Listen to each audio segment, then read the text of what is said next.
തൃശൂരിന്റെ സ്ഥിരം കാഴ്ചകളിൽ ഒന്നായിരുന്നു അത്. കാക്കി വേഷത്തിൽ തോൾസഞ്ചിയും കാലൻകുടയുമായി നീങ്ങുന്ന ആ രൂപം, അതായിരുന്നു തീറ്ററപ്പായി.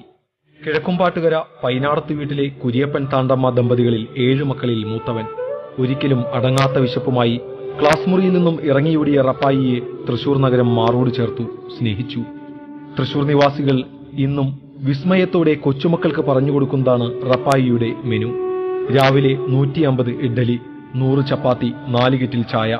11:30 1 കിലോ അരിയുടെ ചോറ്, ഉച്ചയ്ക്ക് 2 ബേസിൻ ചോറ്. 4 മണിക്ക് 22 ചപ്പാത്തി, 12 മസാലദോശ, 2 കെറ്റിൽ ചായ. രാത്രി 25 പൊറോട്ട, 15 ചപ്പാത്തി, 12 ഏത്തപ്പഴം. തീറ്റ മത്സരങ്ങളിൽ റപ്പായിയോട് ആരും ജയിച്ചില്ല. പിന്നീട് തീറ്റ മത്സരം റപ്പായിക്ക് ജീവിതമാർഗമായി. ചില ഹോട്ടലുകൾ റപ്പായിക്ക് സൗജന്യമായി ഭക്ഷണവും നൽകി. ആരുടെ മുന്നിലും കൈനീട്ടിയില്ല, ആരെയും ബുദ്ധിമുട്ടിച്ചുമില്ല. ചിലപ്പോൾ അരിപ്പ വിൽക്കുന്ന റപ്പായിയെയും നഗരവാസികൾ കണ്ടു.